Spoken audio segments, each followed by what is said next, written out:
ஆதி பிரானை வெளிந்தானது தக்கன் வேள்வியை வீய சுழிந்தாங்கருள் செய்த தூய்மொழியானே கருவறை மூடி கலந்தெழும் வெள்ளத்து இருவரும் கோவென்று இகல இறைவன் ஒருவனும் நீருற ஓங்கொழியாகி அருவரையாய் நின்று அருள் புரிந்தானே அலைகடல் ஊடாறு தண்டத்து வானோர் தலைவன் எனும் பெயர் தான்றலை மேற்கொண்டு பேசுறது கேக்குதுங்களா? நன்றிங்க நன்றிங்க.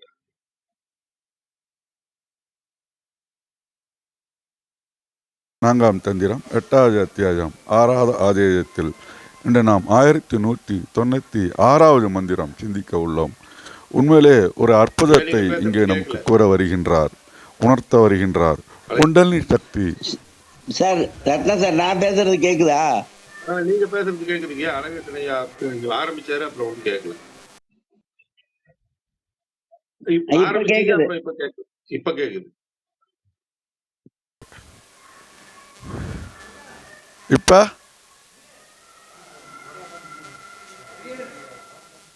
குண்டலினி சக்தி உடலின் உள்ளொளியாகும்.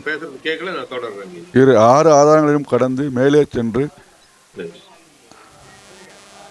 திருச்சிற்றம்பலம். திருமூலர் திருவடிகள் போற்றி போற்றி. திருமூலர் திருமந்திரத்தில் 4ஆம் தந்திரத்தில் 8வது அத்தியாயம் ஆதார ஆதேயம் பாடல் 1196 பார்த்து கொண்டிருக்கின்றோம். பாடல் ஒலிக்கின்றது.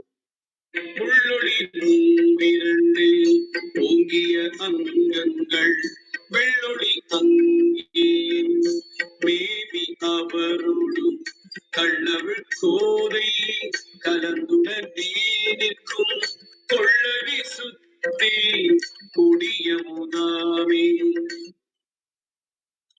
உள்ளொளி மூவிரண்டு ஓங்கிய அங்கங்கள் வெள்ளொளி அங்கியின் மேவி அவரோடும் கள்ளவில் கோதை கலந்து உடனே நிற்கும் கொல்ல விசுத்தி கொடி அமுது ஆமே. இதன் விளக்கமாக சரவணனையா தளத்திலிருந்து, சாதகருக்குள் பேரொளியாக வீற்றிருக்கும் இறைவியானவர் தனது சக்தியின் மூலம் சாதகருக்குள் இருக்கும் 6 ஆதார சக்கரங்களுக்கும் உயர்ந்த நிலையை அருளி அவருக்குள் இருக்கும் குண்டலினி சக்தியாகிய அக்னியில் பரவி அதனோடு சேர்ந்து நிற்கின்றார். தேன் நிறைந்து இருக்கும் கொன்றை மலர்களை மாலையாக சூடியிருக்கும் அரசனாகிய இறைவனுடன் ஒன்றாக கலந்து இறை சக்தியுடனே சாதகருக்குள் வீற்றிருக்கும் இறைவியானவள் சாதகர் தம்மை உணர்ந்து அனுபவித்துக் கொள்ளும்படி தொண்டைக்கு அருகில் இருக்கும் விசுத்தி சக்கரத்தில் இருந்து கொடி போல மேலேறி சென்று தலை உச்சியில் இருக்கும் சகசர தலத்தில் அமிழ்தமாக பொழிகின்றார். இது சரவணனையா தளத்துல கொடுத்திருக்கிற விளக்கம். தேவாரம் .org கொடுத்திருக்கிற விளக்கம் பார்த்துருவோம். மேற்கூறிய உள்ளொளி உயர்ந்து செல்கின்ற 6 ஆதாரங்களாகிய உறுப்புகள் வெண்மையான வேள்வித்தீயிலும் அவற்றின் அதிதேவர் வழியாக சக்தியை பொருந்தி விளங்கும். அதனால் அத்தீயின் வழியாக தேவர்கள் ஏற்கின்ற அவிசுகளும் யாவர்க்கும் எல்லா பயனையும் தருகின்ற சக்தியேயாய் நிற்கும். இதன் குறிப்புரையாக, ஆகையால் ஆதார தேவர்களும் ஏனை தேவர்களும் சக்தியால் நிலை பெறுகின்றவர்களே ஆவர் என்பதாம். உள்ளொளி ஓங்கிய மூவிரண்டு அங்கங்கள் என கூட்டுக. அது முதல் வரி உள்ளொளி மூவிரண்டு ஓங்கிய அங்கங்கள்ங்கிறத இப்படி மாத்தி படிக்கணும்னு சொல்றாங்க. அதாவது உள்ளொளி ஓங்கிய மூவிரண்டு அங்கங்கள் என கூட்டுக. வெள்ளொளி அங்கி என்றது இனிது வளர்க்கப்பட்டு விளங்குகின்ற தீ என பொருள் தந்து வேள்வி தீயை குறித்தது. மூவிரண்டு அங்கங்கள் என்றதனால் அவற்றின் அதிதேவரை அவர் என சுட்டியொழிந்தார். கல்லவில் கோதை எனும் உயர்தினை இடத்து 2 நுறுவு தொக்கு நின்றது. மூவிரண்டு அங்கங்கள் அங்கியில் அவரோடு மேவி கோதையை கலந்து உடனே நிற்கும் என ஏய்த்து முடிக்க.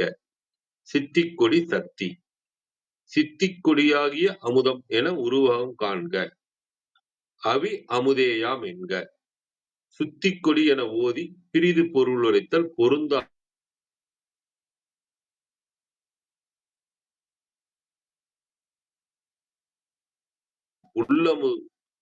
உள்ளமுதாதல் போல தேவர்க்கு வெளியமுதாய் நிற்றல் கூறப்பட்டது. இது தேவரண்ட அட்டுவர்ஜில. இன்னொரு பிரதியில இதுக்கு தலைப்பா தேவி இன்பம் அருள்வாள் அப்படின்னு கொடுத்திருக்கிறாங்க. ரொம்ப எளிமையா ஒரு 4 வரியில கொடுத்திருக்கிறாங்க. குண்டலினி சக்தி உடலின் உள்ளொளியாகும். இது 6 ஆதார சக்கரங்களை கடந்து மேலே சென்று அங்கு வெள்ளொளியாகிய சிவத்துடன் பொருந்தி நிற்கும். அங்கே உடலில் அமுது விளையும். விசுத்தி சக்கரத்தை தாண்டிய பிறகு அமுது விளைகின்ற அற்புதமான மண்டலம் தொடங்கும் அப்படின்னு கொடுத்திருக்கிறாங்க. ஐயா சரவணன் ஐயா, மன்னிக்கணும், அர்த்தனார் ஐயா வாருங்கள் ஐயா.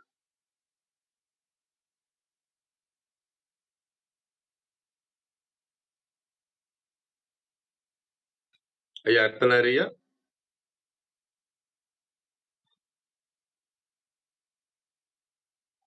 அர்த்தனார் ஐயா இருக்கீங்களா? ஐயா அழகேசன் ஐயா, இல்ல நான் பேசுறது கேட்கலன்னு எனக்கு டவுட் வந்துருச்சு. அர்த்தனார் ஐயா,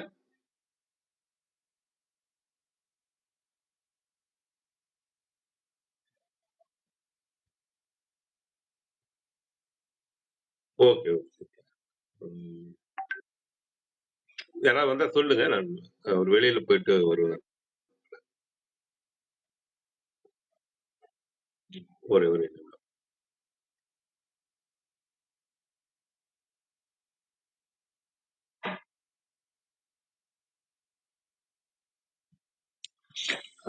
ஒரு சிவபெருமான் பற்றிய ஒரு தகவல்களா மற்றவங்க வர வரைக்கும் படிக்கிறேன். யாராவது வந்தாங்கன்னா எனக்கு தெரியப்படுத்துங்க. நான் வேறொரு வாட்ஸ்அப்புக்கு நான் படிச்சிட்டு இருக்கிறேன். சிவ சின்னங்களாக போற்றப்படுபவை திருநீறு, ருத்ராட்சம், நமச்சிவாய மந்திரம். சிவனுக்கு அன்னாபிஷேகம் நடக்கும் காலம் ஐப்பசி பௌர்ணமி. சிவன் யோகியாக இருந்து ஞானத்தை அருளும் கோலம் தட்சிணாமூர்த்தி. ஆன்மாவை குறிக்கும் சிவன் திருப்பெருந்துறை, அதாவது ஆவுடையார் கோயில் இருக்காரு. காலனை உதித்த காலசம்பார மூர்த்தியாக ஈசன் அருளும் தலம் திருக்கடையூர். ஞான சம்பந்தரை காண சிவன் நந்தியை விலகச் சொன்ன தலம் பட்டீஸ்வரம்.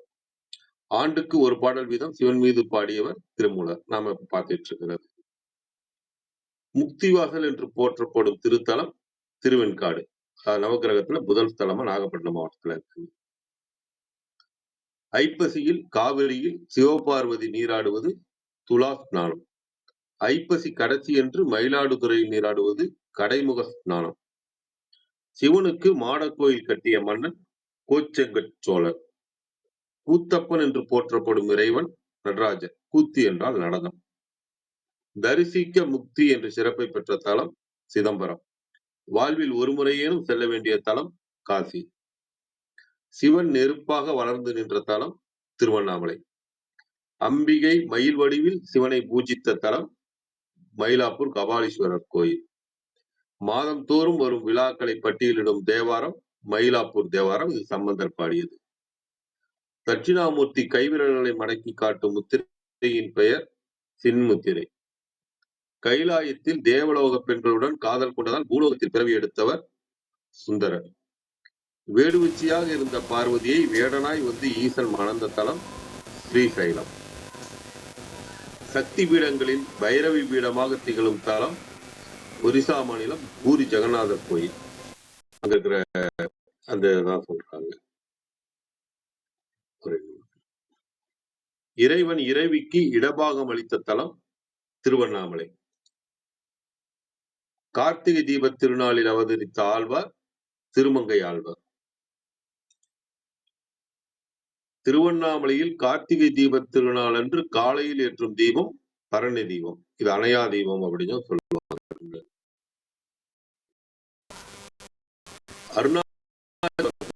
அருணம் கூட்டல் அசலம் மலை சொல்றதா இதுல கொடுத்திருக்கிறாங்க.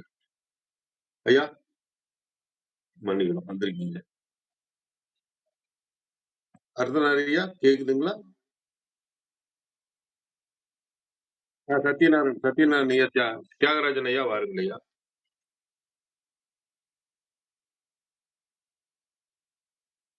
ஐயோ மன்னிக்கணும் ஐயா, மன்னிக்கணும் சத்யநாராயண் ஐயா, உங்களை மாடரேட்டரா கொடுக்கறதுல அது இதுல இதாயிடுச்சு. வாங்க மேல வாங்க.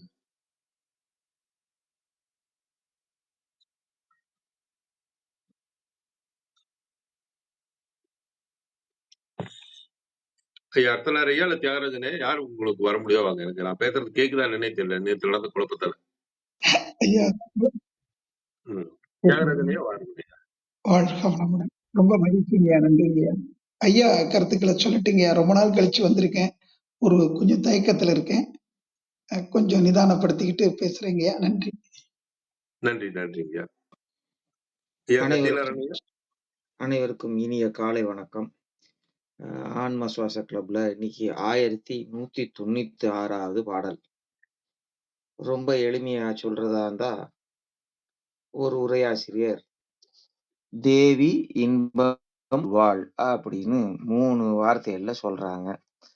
பாட்டு பார்த்தா, உள்ளொளி மூவிரண்டு ஓங்கிய அங்கங்கள் வெள்ளொளி அங்கியின் மேவி அவரொடும் கல் அவிழ் கோதை கலந்து உடனே நிற்கும் கொல்ல விசுத்திக் கொடி அமுது ஆமே.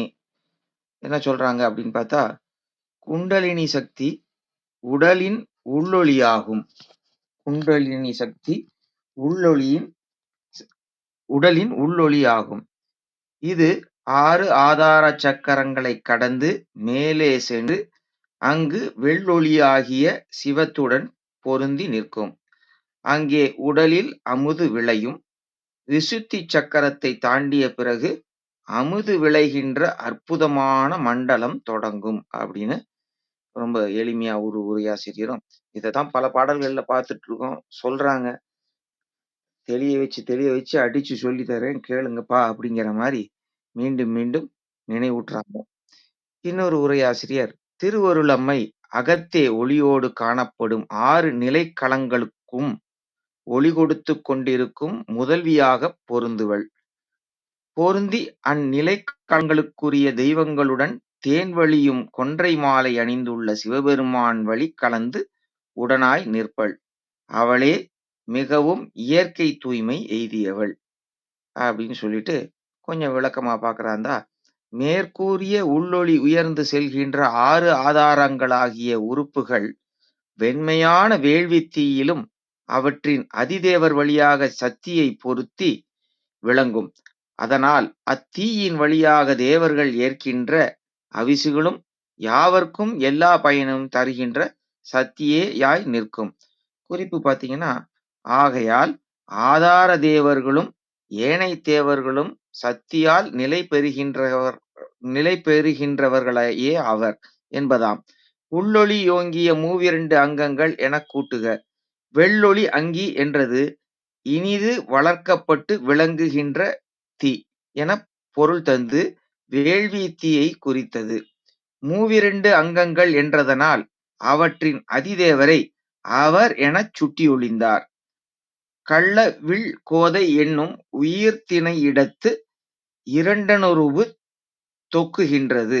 மூவிரண்டு அங்கங்கள் அங்கியில் அவரோடு மேவி கோதையை கலந்து உடனே நிற்கும் என என்ன சொல்றாருன்னு பாத்தீங்கன்னா, இயைந்து முடிக்க சித்திக்கொடி சக்தி சித்திக்கொடியாகிய அமுதம் என உருவக காண்க.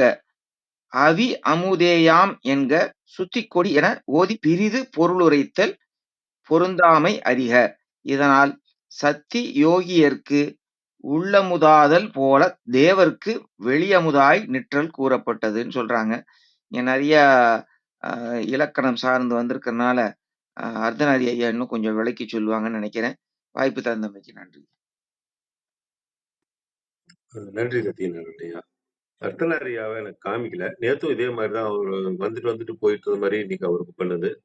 நல்லவேளை எனக்கு இன்னைக்கு ஆடியோ வருது. நேத்து எனக்கு ஆடியோ வரல. என்ன பிரச்சனைன்னு தெரியல. பார்ப்போம். கிருத்திகாமா வாருங்க.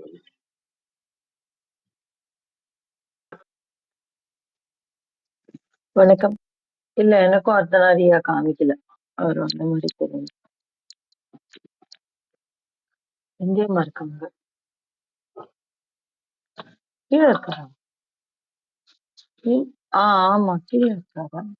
ஐயா இன்வைட் கொடுத்தோம்னா அவர் ஆல்ரெடி இதுல இருக்கிறதா தான் வருது இங்க. ஆமா நீங்க தொடருங்களா? நன்றி.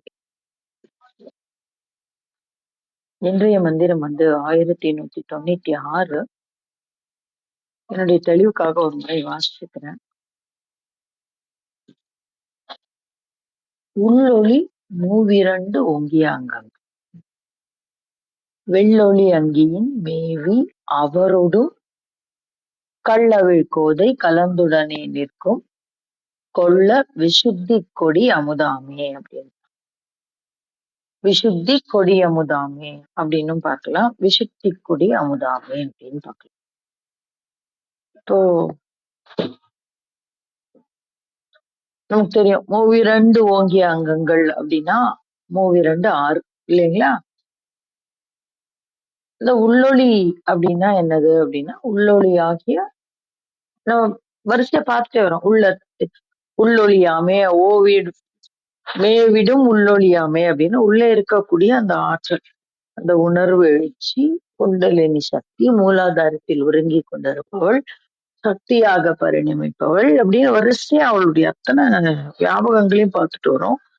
ஒரு அங்கங்க அவளுடைய உருவ அமைப்புகளையும் சொல்லிட்டே வராரு. முத்து வதனத்தி அப்படின்னாரு கொஞ்சம் 2 பாடல் முன்னாடி. ஓ சொல்றாரு, உள்ளொளி மூவிரண்டு ஓங்கிய அங்கங்கள். அப்படி எழுகின்ற அந்த உள்ளொளி, மூலாதாரத்தில் இருந்து எழுகின்ற அங்கங்கள் மூவிரண்டு ஓங்கிய அங்கம் அப்படின்னா 6 6 அங்கங்கள் மேவி வெள்ளொளி அங்கேயின் மேவி அவரோடும் அப்படி. அப்போ இந்த உள்ளே இருக்கக்கூடிய அது வரைக்கும் உணர்வுகள் தான், காட்சிகள் வரும், அப்பப்போ வரும். ஆனா அந்த 6 அங்கங்கள் 6 ஆதாரங்கள் தாண்டி வரும்பொழுது என்ன நடக்குது அப்படின்னாக்க, அது வெள்ளொளி அங்கியின் அப்படின்னு. அப்ப அந்த அக்னி அங்கினா நெருப்பு, நமக்கு தெரியும். நெருப்பு எப்பவுமே எப்படி இருக்கும் அப்படின்னு நீங்க பாத்தீங்கன்னா, அதற்கு ஒரு நிறம் இருக்கு. அது ஒரு மாதிரி அழல் நிறம் அப்படின்னே சொல்லுவோம். ஒரு மஞ்சளும் சிகப்பும் கருமையும் கலந்த ஒரு ஒரு கலவையான ஒரு நிறம் இருக்கும் நெருப்புக்கு. ஆனா இங்க என்ன சொல்றாங்க பாருங்க, வெள்ளொளி அங்கியின் மேவி அப்படின்றாரு. அப்போ அது என்ன, அது அந்த அந்த அழல் நிறம் மாறுகிறதா அப்படின்னு பாத்தீங்கன்னா, நம்ம முகத்துக்கு நேரே ஒளி தோன்றும் அப்படின்னு இதுக்கு முன்னாடி யோக பாதையில பார்க்கும்போது இதற்கு 3ஆம் தந்திரத்துல திருமூலர் நமக்கு சொல்லி கொடுத்திருப்பாரு. அப்போ அந்த பொன்னிற ஒளியானது அந்த அழல் நிறம் போய் வெண்ணிற ஒளியாக மாறும். எப்பொழுது அவரொடும் கள்ளவிழ் கோதை கலந்து உடனே நிற்கும் அப்படின்னு சொல்லி. அப்ப யார் அந்த அவரோடு அப்படின்னா, அந்த பேரண்ட நாயகனோடு. அப்ப அந்த சிவசக்தி ஐக்கியம் பத்தி பேசுறாங்க இங்க. அப்ப அந்த சிவசக்தி ஐக்கியம் பத்தி பேசும்போது இந்த தழலினுடைய நிறம் மாதிரி மாறி வெண்ணிற ஒளியாக இருக்கும். அப்ப இங்க ஒரு குறிப்பு இருக்கு. என்ன இருக்கு? நீ உன்னுடைய அனுபவத்துல நீ ஒளியை காண்கிறாய். ஒளி காண்பதே ஒரு அனுபவம். அது ஒரு நிலை. அந்த நிலை எப்பொழுது கிடைக்கும்? 6 ஆதாரங்களோடு உள்ளொளி கடந்து செல்லும் பொழுது அது அது எப்படி கடக்கும்? அதெல்லாம் முன்னாடி பாடல்கள்ல நமக்கு சொல்லியிருக்காரு இல்லைங்களா? என்ன சொல்றாரு? தாவிய நற்பதம் தன்மதியங்கரீர் அப்படின்லாம் சொன்னாரு. அப்போ எப்படி அந்த கீழே எரிகின்ற அந்த உள்ளொளி எப்படி மேலே போகும் அப்படின்னு சொன்னாரு. அதற்கு பிறகு தொடர்ந்து எழுகின்ற ஜோதி துணை வழி வரும் அப்படின்னு அதையும் சொன்னாரு. இப்படி ஒன்னொன்னா சொல்லிட்டே வந்தாரு. சொல்லிட்டு அடுத்தாப்புல என்ன சொல்றாரு? இப்போ அந்த ஒளி நிறம் மாறும். ஏன்னா நம்ம ஒளி ஒளி ஒளின்னு சொல்லும் பொழுது நம்ம என்ன பண்ணுவோம்? அந்த அந்த பொன்னிற ஒளிய மனசுல வைப்போம். ஏன்னா அதையும் 2, 3 இடத்துல சொல்லியிருப்பாரு முன்னாடி. அப்ப அந்த ஒளி மாறும். எப்படி மாறும்? வெள்ளொளியாக மாறும். வெள்ளொளி அங்கியின் மேவி அவரோடு. அப்ப அந்த பேரண்ட நாயகனோடு சக்தி இணைந்திருக்கும் பொழுது உனக்கு தெரியக்கூடிய ஒளி எப்படி இருக்கும் என்றால் வெள்ளொளியாக இருக்கும். அப்ப வெண்மை பொருந்திய ஒளி அப்படின்னா ஒளி எப்படி வெண்மையாகும் அப்படின்ற ஒரு கேள்வி நமக்குள்ள வரலாம். நான் பாக்குறேனே அப்படின்னா, நீங்க நம்ம இந்த காலங்கள்ல நமக்கு இந்த குழல் விளக்குன்னு சொல்லக்கூடிய அந்த வெண்மையான ஒளி தெரியும் இல்லையா? அப்போ அப்போ அ முன்னாடி காலங்கள்ல அந்த குண்டு பல்ப் தான் மஞ்ச கலர்ல தான் லைட் எரியும் இல்லைங்களா? பாருங்க எவ்ளோ ரொம்ப அழகா இ நம்ம நம்ம எ பார்க்கிற நேரங்கள்ல யோசிக்க யோசிக்க தோணுது. எல்லாமே தெய்வ தரிசனங்கள் தான். எப்படி இப்படி ஒரு வெளிச்சம் வர முடியும் அப்படின்னு அவங்க யோசிச்சிருக்காங்க பாருங்க. யோசிச்சு அந்த குழல் விளக்கு தரக்கூடிய அந்த வெண்மையான ஒளியை கொண்டு வந்திருக்கிறார்கள். நம்ம பார்க்கலாம். இது ஏதோ அறிவியல் எங்கேயோ இருக்கு, ஆன்மீகம் எங்கேயோ இருக்குன்னு நம்ம யோசிக்கலாம். இல்லவே இல்ல பாருங்க. ரொம்ப அழகா ஆ சொல்றாங்க. அதையும் நமக்கு எடுத்து காட்டுறாங்க பாருங்க.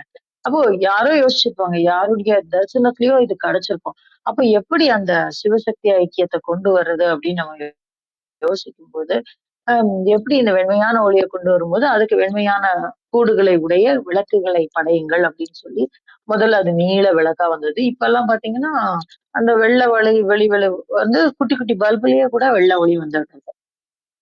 அப்ப எவ்ளோ ரொம்ப அற்புதமான விஷயம். அதுக்கு பின்னாடி இருக்கக்கூடிய நுணுக்கம் எவ்ளோ அழகா இருக்கு. அ இனிமே நமக்கு பாருங்க, எங்க நம்ம அந்த அ குழல் விளக்க பார்த்தாலும், இது சிவசக்தி ஐக்கியத்தோட ஒளின்னு நமக்கு தோணும்ல. அம் எனக்கு தோணியிருக்கு. இது இது வாசிச்சதுக்கு அப்புறம், அடடா! இது எவ்ளோ பெரிய விஷயம் அப்படின்னு தோணுச்சு. அதுலருந்து எந்த வெள்ள ஒளிய பார்த்தாலும் அப்படி தோணும். இதெல்லாம் நம்முடைய மனப்பாங்குன்னு வச்சுக்கோங்களேன். இது பைத்தியக்காரத்தனம்னு கூட சொல்லுவாங்க. ஆனா, அது இது மாரி ஒரு சின்ன சின்ன விஷயங்கள்ல கூட தரிசனங்கள் ஒளிந்திருக்கிறது அப்படின்னு நம்ம புரிஞ்சுக்கலாம். அப்ப இந்த சிவசக்தி ஐக்கியம் அவிழ் கோதை. கள்ளுன்னா அமுது. நம்ம ஏற்கனவே பார்த்துருக்கோம். தேன். அந்த தேன் கள்ளு அப்படின்னா தேன் அந்த சாரம் அப்படின்னு வச்சுக்கலாம். அவிழ் கோதை. அந்த அந்த அதை தரக்கூடிய அந்த கல்லை அந்த தேனை தேன் அவிழ்கின்ற தன்மையை உடைய கோதை கோதை அப்படின்னு நம்ம பார்க்கறாங்க. அதுல வந்து விசுத்தி கொடி கலந்து உடனே நிற்கும். அப்ப அந்த அவரோடு கலந்து நிற்கக்கூடிய அந்த நேரத்துல வெண்மையான ஒளி தோன்றும். அப்பொழுது விசுத்தி கொடி அமுதாமே அப்படின்றார். அப்ப இந்த இடத்துல இந்த விசுத்தி கொடி அமுதாமே அப்படின்னா என்னங்க 6 ஆதாரம்னு தாண்டி போயிட்டீங்க. அப்ப வந்து நீங்க அ ஆக்ஞா வரைக்கும் போயிட்டீங்க. அதுக்கப்புறம் நீங்க திருப்பி விசுத்திய சொல்லிட்டு இருக்கீங்களே அப்படின்ற ஒரு கேள்வி வரலாம். இந்த இடத்துல விசுத்தி யா யா அதனால இந்த கேள்விக்கு தான் யாராவது கேட்டிருப்பாங்கன்னு நினைக்கிறேன். அதனாலதான் உரையாசிரியர்கள் அத்தனை பேரும் என்ன சொல்றாங்கன்னா, விசுத்தி வரை கொடியாக வரக்கூடிய அம் அந்த தேவி, அந்த அ அந்த குண்டலினி சக்தி அதற்கு மேல் அமுதமாக மாறும் அப்படின்னு ஒரு விளக்கத்த நமக்கு சொல்றாங்க. ஆனா இந்த இடத்துல விசுத்தி அப்படிங்கிறது வந்து ஒரு நிறத்தை குறிக்கக்கூடியதா நான் நினைக்கிறேன். அந்த விசுத்தியில வந்து அ ம் நீல நிறம். அதுதான் அந்த அந்த விசுத்தியினுடைய ஒரு தன்மையாக நீலக்கொடி அப்படின்னு சொல்லுவாங்க. அப்ப அந்த விசுத்தி ஏன்னா இந்த இடத்துல கொடி அப்படின்னு ஒரு வார்த்தை வருது. அப்ப அந்த விசுத்தியினுடைய அந்த தன்மைய வந்து இந்த இடத்துல வந்து நிறத்திற்கு ஒப்பாக சொல்லலாம். அப்ப நீலக்கொடி. அந்த நீலக்கொடி எப்படி ஆகும்? அமுதம் விளைவிக்கின்ற ஒன்றாக மாறுகிறது அப்படின்னு சொல்ற மாரி நம்ம யோசிச்சுக்கலாம். அப்ப அந்த அந்த நீலத்த ஏன் இந்த இடத்துல கொண்டு வரணும்? ஆ அப்படின்னாக்க, இந்த வெண்மை வந்து எப்படி நீலமாக மாறும்? அப்படிங்கிறதுல ஒரு இந்த இந்த கோல்டன் கலர் நம்ம ஒரு ஒரு கலர் காம்பினேஷன்ல அம் அந்த நிறம் வந்து மாறும் இல்லைங்களா? அப்போ இந்த இந்த அழல் மஞ்சளும், ஆரஞ்சும், ஆ கருப்பும் இருக்கக்கூடிய இது எப்பொழுது வெண்மையாக மாறுகிறது அப்படின்னு பார்க்கும்போது, நம்ம இந்த இடத்துல விசுத்தியை தாண்டும் பொழுது அப்படின்னு. அப்ப விசுத்தி வரைக்கும் இந்த உடல் சம்பந்தப்பட்ட, இந்த ஆன்மா சம்பந்தப்பட்ட, இந்த இந்த இந்த பிறப்பு சம்பந்தப்பட்ட விஷயங்களோடு தான் நாம் வந்து உழன்று கொண்டிருக்கிறோம். அப்படி அந்த விசுத்தியை தாண்டும் பொழுது என்ன நடக்குது அப்படின்னா, இந்த நீலம் கலக்க என்ன ஆகுது? வெண்மை தோன்றுகிறது. அப்போ அதுதான் திருநீலகண்டம் அப்படின்னு சொல்லுவோம் இல்லையா? அந்த திருநீலகண்டத்தை தாண்டும் பொழுது பேரண்ட நாயகனோடு கலக்கக்கூடிய தன்மையை பெறுகிறோம். அங்ஙனம் தன்மையை பெறும் பொழுது இங்கு வெண்மையாக தோன்றுகிறது. வெண்ணிற ஒளி தோன்றுகிறது. அப்படின்னு நம்ம புரிஞ்சுக்கலாம். இன்னும் நீலத்திற்கு உண்டான ஒரு தொடர்பா இன்னும் நெறைய விஷயம் இருக்கு. ஆனாலும் விந்தியம்மா இருக்காங்க. அர்ச்சனா இருக்காங்க. நம்ம இன்னும் அவர்களுடைய பார்வையும் பார்க்கலாம்.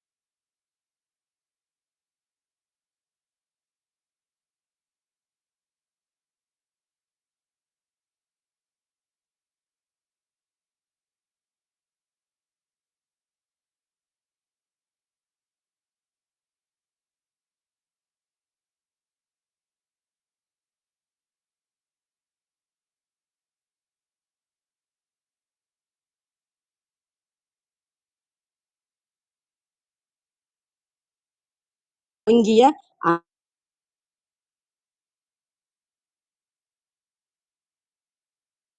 கலந்து உடனே நிற்கும் கொள்ள விசுத்தி கொடி அமுது ஆமே. விசுத்தி என்பதனுடைய பொருள் எதை குறிக்கிறது என்றால் கழுத்து பகுதி, தொண்டைக்குழி. கோன் இச்சொல் யாரை குறிக்கிறது என்றால் அரசன் சிவன். திருமந்திரத்தின் பொருள் உள் ஒளியாகிய குண்டலினி 6 ஆதாரங்களான அங்கங்களில் வெண்மை நிறமுடைய ஒளி வடிவான தேன் சிந்தும் கொன்றை மலர் மாலை சூடிய சிவத்துடன் கலந்து சக்தியும் எல்லா ஆதாரங்களிலும் பொருந்தி நிற்பாள். இந்த நிலை விசுத்தியில் இன்பம் அமுத ஊற்றாக பெருக உணரும் ஆனந்த நிலையாகும். திருவருள் அம்மை அகத்தே ஒளியோடு காணப்படும் 6 நிலை களங்களுக்கும் ஒளி கொடுத்து கொண்டிருக்கும் முதல்வியாக பொருந்தவள். பொருந்தி அந்நிலை களங்களுக்குரிய தெய்வங்களுடன் தேன் வழியும் கொன்றை மாலை அணிந்துள்ள சிவபெருமான் வழி கலந்து உடனாய் நிற்பள். அவளே மிகவும் இயற்கை தூய்மை எய்தியவள். இதற்கு சற்று இணையான பாடல் குமர குருபர சுவாமிகள் அருளிய மீனாட்சி அம்மை குரம். வஞ்சியே அபரஞ்சியே மடமயிலே வரிக்குயிலே கொஞ்சியே பழியஞ்சியார் உனை கூடுவார் இனி அம்மையே. அனைவருக்கும் வணக்கம், நன்றி. சிவசிவ. திருச்சிற்றம்பலம். நன்றி, நன்றி வித்யா. ஐயா அர்த்தனர் ஐயா பாருங்க ஐயா.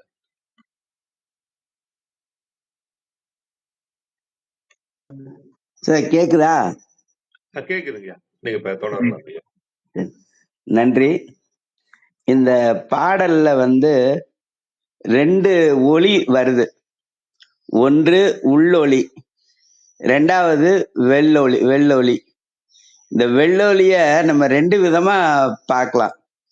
அந்த பள்ளிக்கு போடுற எள்ளு போட்டு வெள்ளொளி அப்படி பிரிச்சோம்னா வெண்மை கூட்டல் ஒளி, வெள்ளொளி அப்படின்னு வந்துடும். இது இப்படியும் நம்ம பார்க்கலாம். அந்த வள்ளிக்கு போடுற இல்ல போட்டு வெள்ளொளி அப்படின்னு போட்டோம்னா மரணத்தை வெல்லக்கூடிய ஒளி, வெள்ளொளி.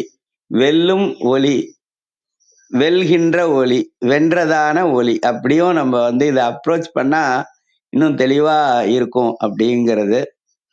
இதுக்கு திருவாசகத்துல பிடித்த பத்துன்னு ஒரு தலைப்பு இருக்கு. மாணிக்க வாசகருக்கு பிடித்த பத்து, மாணிக்க வாசகரை சிவபெருமானுக்கு பிடித்த பத்து. அது அந்த மாதிரி ஒரு 10 பாட்டு இருக்கும். அந்த 10 பாட்டுல நான் இன்னைக்குதான் அது எத்தனாவது பாட்டுன்னு ரத்னாதாட்ட கேட்டான். அவர்தான் சொன்னாரு அது 9வது பாடல். இந்த 9வது பாடல் எடுத்த உடனே பால் அப்படின்னு தொடங்கும். அதுல அந்த பாடலே இன்னைக்கு நிறைவா ஓதி நிறைவு பெறலாம் அப்படின்னு நினைக்கிறதுக்கு முன்னாடி வள்ளலாருடைய அருட்பெருஞ்சோதி அகவல்ல ஒரு தகவல் இருக்கு. அது என்னன்னா, அந்த அருட்பெருஞ்சோதி அகவல் அப்படிங்கிறது என்னன்னா 6 திருமுறைகளினுடைய சுருக்கம். 6000 பாட்டுன்னு சொல்லுவாங்க, இல்ல 5882 பாட்டு மொத்தம். வள்ளலார் நமக்காக அருளியது 5882. இந்த 5882ல மனுமுறை கண்ட வாசகம்லாம் சேராது. அதுல அந்த 5882 பாடலையும் சுருக்கி கொடுத்தா எப்படி இருக்குங்கிறது, அதுதான் அருட்பெருஞ்சோதி அகவல். அது 1596 வரி, 2 வரி ஒரு அகவல். அந்த 2 வரி ஒரு அகவலா இருக்கும்போது அந்த 700வது அகவல்ல வள்ளலார் சொல்றாரு, உள்ளொளி சார் 770, மன்னிக்கணும், 770, ரைட்.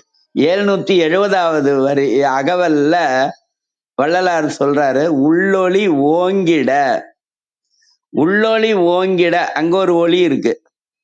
அடுத்தது உயிர் ஒளி விளங்கிட, அங்க ஒரு ஒளி இருக்கு.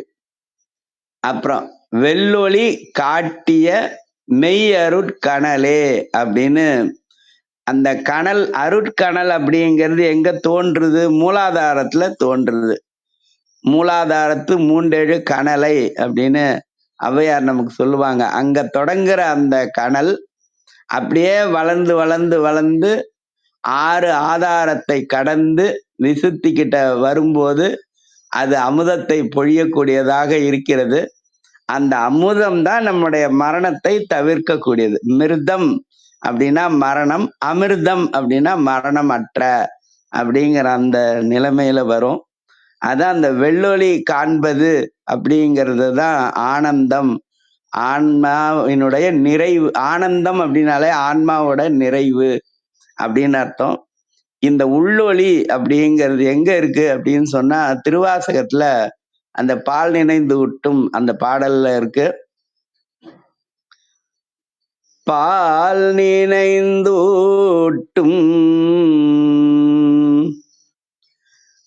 பால் நினைந்து ஊட்டும், பால் நினைந்து ஊட்டும் தாயெனும், பால் நினைந்தூட்டும் தாயினும் சாலப் பரிந்து, சாலப் பரிந்து, தாயினும் சாலப் பரிந்து ஊட்டும் தாயினும் சாலப் பரிந்து, பால் நினைந்தூட்டும் தாயினும் சாலப் பரிந்து நீ, சாலப் பரிந்து நீ பாவியேனுடைய ஊனினை உருக்கி, பாவியேனுடைய ஊனினை உருக்கி உள்ளொளி பெருக்கி உலப்பிலா ஆனந்தமாய தேனினை சொரிந்து, புறம் புறம் திரிந்த செல்வமே சிவபெருமானே, ஊனினை உருக்கி உள்ளொளி பெருக்கி உலப்பிலா ஆனந்தமாய தேனினை சொரிந்து, புறம் புறம் திரிந்த செல்வமே சிவபெருமானே, புறம் புறம் திரிந்த சிவபெருமானே, செல்வமே செல்வமே சிவபெருமானே, இம்மையே உன்னை சிக்கெனப் பிடித்தேன், சிவபெருமானே உன்னை சிக்கெனப் பிடித்தேன், இம்மையே உன்னை சிக்கெனப் பிடித்தேன், எங்கெழுந்து அருளுவது இனியே. சிவா திருச்சிற்றம்பலம். நன்றி. அருமை அருமைங்க, நன்றிங்க. சியா, நன்றி. நிறைவு செய்து கொள்ளலாம்னு நினைக்கிறேன். நேரம் கருதி திரும்ப தியாகராஜன் ஐயா, தியாகராஜன் ஐயா, நீங்க எதுவும் பேசுறீங்களா? ஐயா நன்றிங்க ஐயா. ஐயா நிறைவு செஞ்சாச்சுல்ல, நாளைக்கு பேசிக்கலாம். இருந்தா இந்த பாடலைன்னா ஒரு முறை அப்படியே பாடினா நிறைவு செய்துக்கலாம். பாடி, நீங்க பாடல் பாடி கூட நிறைவு செய்துக்கலாம். மிக்க நன்றிங்கய்யா. எல்லாம் வல்ல இறையாற்றலுடைய கருணையினாலும் மகான் அறிஞர் திருமூலருடைய ஆசியினாலும் இத்தலம் நிறைவாக சென்று கொண்டிருக்கின்றது. திருமந்திரத்தையும் தியானமாக்கலாம். நேற்று உலக தியான தினமாக அறிவிச்சிருக்காங்க. அதனால திருமந்திரத்தை கொண்டு நாம் சிந்தித்து சிந்தித்து தெளிவு பெற்றுக் கொண்டிருக்கின்றோம். இன்றைய பாடல் ஓம் திருமூலர் திருவடிகள் போற்றி, ஓம் திருமூலர் திருவடிகள் போற்றி, ஓம் திருமூலர் திருவடிகள் போற்றி. உள்ளொளி மூவிரண்டோங்கிய அங்கங்கள் வெள்ளொளி அங்கியின் மேவியவரொடும்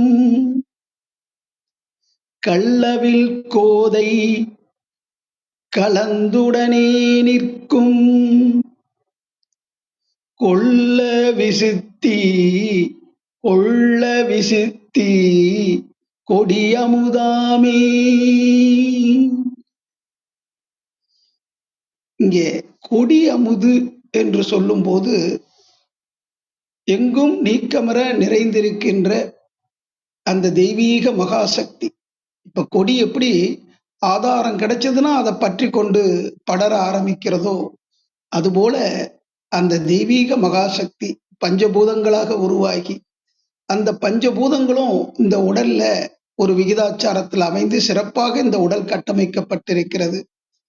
அந்த ஆதாரங்கள் பஞ்சபூத ஆதாரங்களாக மூலாதாரம், சுவாதிஷ்டானம், மணிபூரகம், அநாகத விசுக்தி என்ற அளவுல அந்த ஆதாரங்கள் நிலை கொண்டிருக்கிறது. அதை பற்றி படர்ந்து கொண்டிருப்பது அந்த விசுத்தி சக்கரத்தில் இருக்கக்கூடிய அந்த தெய்வீக மகாசக்தி ஆகிய அந்த ஆற்றல்.